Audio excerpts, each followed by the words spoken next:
refieres a Villa Soledad, supongo.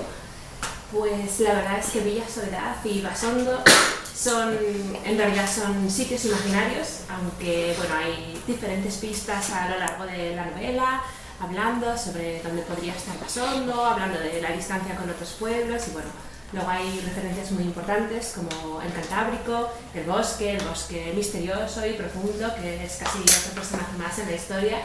Y la verdad es que son escenarios imaginarios, los dos, tanto Villa Soledad como Basondo, porque quería darle ese toque extra de magia y de misterio, que igual en un escenario real, en un pueblo auténtico, en una casa auténtica, pues no hubiera sido tan fácil.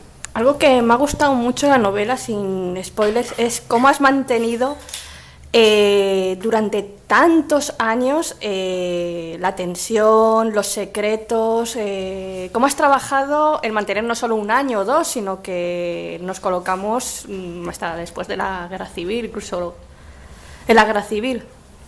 Sí, la parte de mantener los secretos, el momento en el que decides, tú eres el autor y siempre sabes perfectamente lo que va a suceder, cuál es el siguiente giro, pero la tensión de que el personaje al que le va a suceder, al que le vas a arruinar la vida o se la vas a mejorar o lo que sea, que ellos no lo sepan y por tanto que el lector tampoco, esa parte siempre es difícil, porque siempre es difícil elegir cuál es el momento exacto en el que revelas el secreto. Secretos grandes, secretos pequeños a lo largo de la historia, pero siempre es difícil elegir cuál es el mejor momento en la trama, en la historia, cuándo va a tener más impacto, no solo en los personajes, sino en la persona que lo está leyendo, claro que al final es lo que queremos. La verdad es que la parte de surgir la idea, el momento, tiene dos momentos claves. Primero, yo siempre no tengo hermanas y yo creo que como casi todo el mundo que no tiene hermanos, pues sobre todo cuando eres pequeña, pues te imaginas cómo sería tener una hermana, te gustaría alguien que te hiciera compañía y tal. Entonces, bueno, cuando yo era pequeña solía imaginar que tenía una hermana y bueno, vivíamos un montón de aventuras juntas, íbamos a la playa que había cerca de nuestra casa a buscar tesoros, otro día imaginábamos que nos encontrábamos un cachorro de lobo. Bueno, el caso es que durante muchos años después fui creciendo y bueno, el asunto ese, bueno, pues pasó a un segundo plano, pero hace unos 3 años más o menos estaba paseando por unos acantilados que hay muy cerca de mi casa, donde yo vivo, y recuerdo perfectamente que me asomé y caído abajo en el suelo vi un zapato de niña, un zapatito rojo de niña. Y bueno, cuando lo vi, lo primero que pensé es, vaya, pues alguien va a irse descalza a casa, y además de eso empecé a pensar en cómo habría llegado ese zapato hasta ahí. La niña que se había ido con el pie descalzo a su casa, empecé a pensar en sus padres, en su familia y bueno, de alguna forma aquel zapato, aquella niña en la que empecé a pensar, pues me recordó a la hermana que yo solía imaginar que tenía. Y yo creo que justo en ese momento empecé a tener clara la idea, la imagen de dos niñas en ese mismo acantilado. Podía verlas perfectamente de espaldas, la imagen de las dos niñas en el acantilado, cogidas de la mano, mirando hacia abajo. Y la verdad es que luego, de alguna forma, cuando ya por fin decidí que quería escribir la historia, incluso incluí esa escena, una escena muy parecida, en honor a esa primera semilla, esa primera chispa de la que surgió la idea. O sea, primero empecé leyendo todo lo que caía en mis manos, y ya después, cuando no fue suficiente leer lo que escribían otros, empecé yo, bueno, pues cuentos, relatos y tal.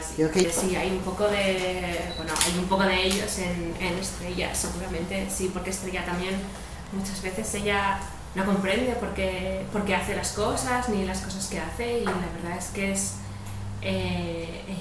una chica complicada, Estrella. O sea, el espíritu de cumple por las cosas de ella. Ella es Catherine, pero después, o sea, sí, efectivamente. Me ha gustado mucho eso. ¿Te ha pasado alguna vez de conocer a una persona y decir, a esta persona la voy a volver a ver, pero no sé cuándo? ¿Y la has vuelto a ver en diferentes...? No exactamente así, pero sí me ha pasado encontrarme, por ejemplo, el mismo día con la misma persona sin conocerla en diferentes sitios durante la misma mañana, por ejemplo, encontrármela en diferentes sitios a la misma persona, y al final ya piensas, bueno, me estás siguiendo, ¿pasa algo conmigo? ¿Qué sucede? Eso sí, la sensación esa de de decir, bueno, este momento se está repitiendo, ¿cómo es posible que me haya vuelto a cruzar con esta persona a la que ni siquiera conozco? Sí, eso sí que me ha sucedido, es una sensación rara. Sí. Y en Cumbres Borrascosas yo te diría que Daphne du Maurier en general me encanta todo, pero Rebeca... recuerdo haber leído Rebeca siendo adolescente, yo creo, y bueno, recuerdo perfectamente la primera frase, ¿no? A veces a un sueño que regreso a Manderley, y yo misma, mientras lo estaba leyendo, incluso después de cerrar el libro, casi podía verme como la protagonista, como esa protagonista sin nombre que caminaba en sueños a través de la reja de Manderley para entrar en la casa. Y bueno, recuerdo perfectamente la mansión como un ser vivo casi en la historia en Rebeca, y recuerdo los acantilados y el misterio, y yo creo que esa es una de las novelas, y en concreto, o sea, casi todas las de ella, porque también puedo pensar en Los pájaros y tal, que también recuerdo leer el relato siendo más o menos jovencita y quedarme impactada, muy impactada. Pero yo creo que Rebeca es una de las grandes influencias, o sea, la casa, los acantilados, la reja, el misterio. Hay un boom de realismo mágico en el norte, en la cornisa cantábrica, podríamos comentarlo, podríamos hablar sobre ello. Pero en concreto te diré que a mí, ¿qué es lo que me llama del Cantábrico? Bueno, siempre he vivido ahí, siempre lo he conocido, y para mí ha formado parte de quién soy, y el paisaje, de alguna forma el paisaje, la ciudad en la que vivimos también nos influye. Y yo que siempre he vivido ahí, que siempre he conocido el mar, los acantilados, el viento, para mí era una parte inseparable de mí y de la forma de pensar y de concebir el mundo, y por lo tanto de escribir también, sí. Pues yo creo que desde que empecé toda la parte de documentación, que siempre es como el principio, ¿no? Y toda la parte de documentación, más la parte de planificar la historia, porque yo soy muy hormiguita y me gusta ir haciendo y me gusta tenerlo todo claro, y entonces hago resúmenes, esquemas, tengo un cuaderno de notas que después ya casi no se comprende nada de lo que he ido apuntando ahí. Pero entre la parte de documentación y la parte de teclear, para entendernos, la parte de sentarte al ordenador y ya escribir la historia, yo diría que 1 año y medio largo, así fácilmente, sí. Muy poco. Solo había escrito relatos, y sí que en ese primer momento, el momento del zapatito rojo, ahí no tenía muy claro lo que iba a ser, pero llegó un momento en el que esa idea, esa imagen de las gemelas en el acantilado, empezó a hacerse más y más grande en mi cabeza. Empezaron a surgir, bueno, pues las diferentes ramitas de la idea, las diferentes ramificaciones que podía tener, y llegó un momento en el que no me quedó ya más remedio que aceptarlo, que sentarme y escribir la historia. Empieza hoy.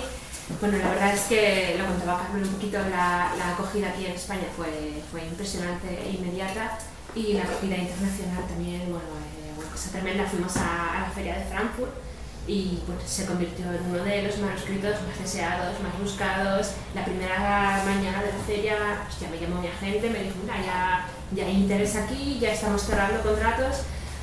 La verdad es que es una cosa muy emocionante, muy emocionante. Se vive también, yo procuro con mucha cautela mantenerme muy bien los pies en la tierra, porque bueno, es un negocio difícil, pero sobre todo con mucha ilusión. Algo que me ha gustado son unas flores azules. No voy a decir de dónde se te vienen. ¿Existen? ¿Están en tu imaginación? Existen. En la primera casa en la que viví, en la casa de mis padres, cuando yo era pequeña, había un jardín que rodeaba la casa. No era como el de los marqueses ni nada, ¿vale? Pero tú te lo imaginabas. Cuando eres pequeña, además, todo es como más grande y más fabuloso, que luego cuando he ido siendo más mayor, digo, bueno, pues tampoco era para tanto el jardín. Pero había un árbol, en uno de los árboles en el tronco sí que crecían las flores azules, y guardo muy bien el recuerdo de verlas cada año.